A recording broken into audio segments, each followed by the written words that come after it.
Jadi kita merasa fine-fine aja. Kita cinta Tuhan, kita beribadah, kita melayani, padahal kita lebih cinta dunia. Tanpa kita sadar. Mengerikan kan? Kita sudah terpikat dengan dunia, tapi kita bisa bilang, saya cinta Tuhan. Omong kosong. Dan bukti kalau orang mencintai Tuhan akan terlihat ketika masa krisis. Masa-masa seperti ini, banyak yang gugur iman. Banyak yang gugur iman. Kenapa? Ketika kita menyerahkan diri kita, berarti kita sudah mengecewakan Tuhan. Karena di masa-masa ini adalah masa-masa aniaya. Kalau perlu nanti kenapa? Kau mau ikut aku atau ini Yesus? Begitu kita bilang, oke, demi kehidupan saya di dunia, saya ikut kau. Selesai kita confess, selesai kita memberikan pernyataan, dia dor juga. Jadi tidak ada yang aman. Catat omongan saya, itu akan terjadi. Sekarang sudah mulai ada apa? Penyakit itu. Udahlah, jangan takut. Semua bisa dilahirkan oleh darah Kristus. Ya. Kemana arahnya? Disuruh nanti makan daging sintetis. Kemana arahnya? Minyak habis. Disuruh pakai mobil listrik. Arahnya udah tahu semua. Jadi ketika Bapak melakukan itu di depan anak-anak Tuhan yang sudah diberikan hikmat, kita hanya menertawakan. Mau main apa lagi? Ya, berapa dari dulu sampai sekarang kasih Tuhan tidak berubah.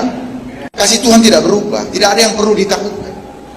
Kalau ada yang dibilang di Spanyol mana, itu buatan mereka juga yang sama dengan yang buatan hari ini. Karena dirusaknya teori ilmu kedokteran oleh siapa? Rockefeller Foundation.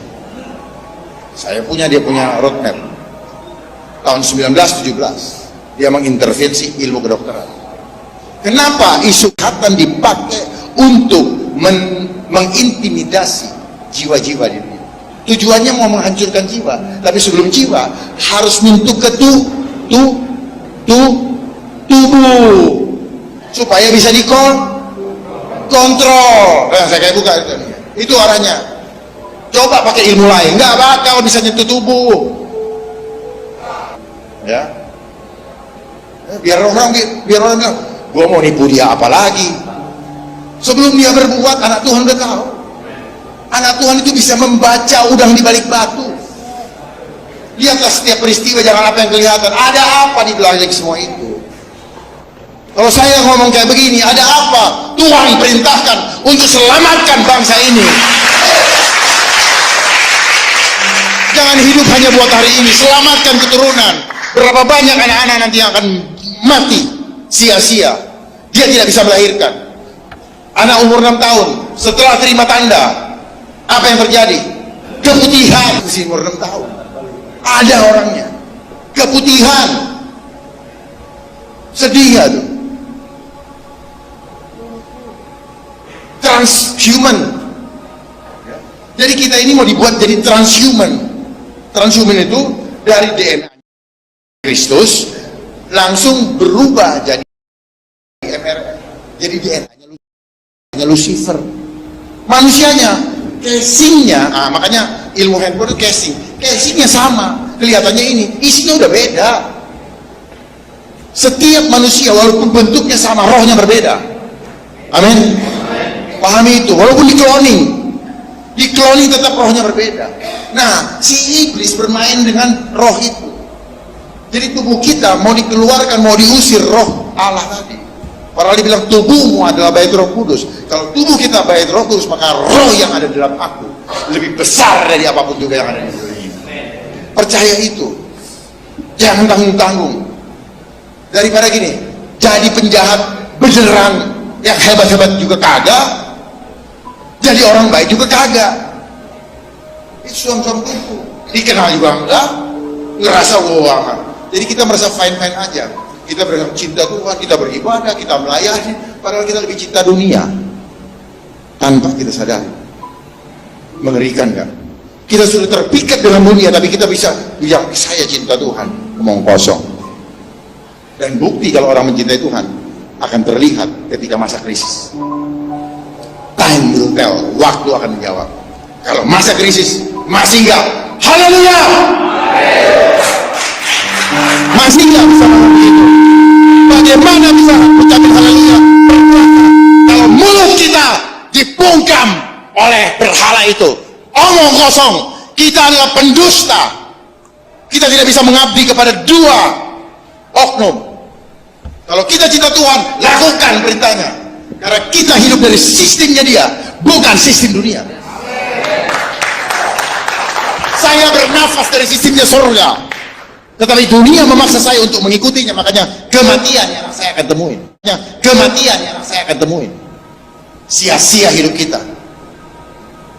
Firman Tuhan di dalam Lukas 21 ayat 16 sampai 18. Bahkan keluarga kita bisa menyerahkan kita untuk kita dibunuh. Jadi nggak usah pusing, dan keluarga akan ayo dong, kalau nggak kamu suka, nanti kita akan dibunuh. Sama aja. Firman Tuhan di dalam Matius 10 ayat 34 sampai dengan 37. Kamu mendahulukan anakmu daripada aku tidak mengenal engkau. Kamu mendahulukan orang tuamu daripada aku tidak mengenal engkau. Itu firman Tuhan.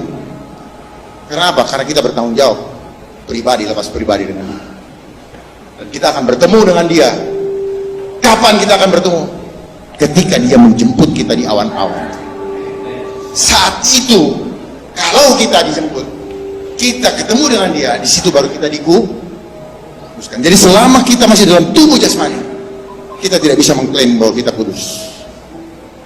Yes, kita dibenarkan oleh kuasa darah Kristus. Tetapi dikuduskan ketika roh keluar dari tubuh kita dan dia menyatu dengan tubuh Kristus. Itu yang disebut dengan perkawinan anak domba Allah. Kita adalah mempelai wanita, dia mempelai laki-laki. Makanya perkawinan harus berbeda kelamin. Tetapi dunia sekarang menggiring supaya apa? Sesama kelamin. Dan dari spesies yang harus sama, spesies yang sama adalah hanya Tuhan pertahankan sampai dia menjemput kita. Kalau sudah dicemari, maka dia tidak mau. Itu artinya apa? Kita ini sudah menjadi calon mempelai, tetapi keputusan kita jadi dinikahin atau dikawini hanya bila kita tetap setia sampai akhir. Kalau kita mulai selingkuh, sorry to say, tidak akan. Jangan enak-enak ngatur Tuhan. Paham ya Pak Tio? Paham ya? Jadi kesempatan ini adalah kesempatan di mana kita jangan main-main. Tuhan akan datang kembali untuk menjemput anak-anaknya yang setia.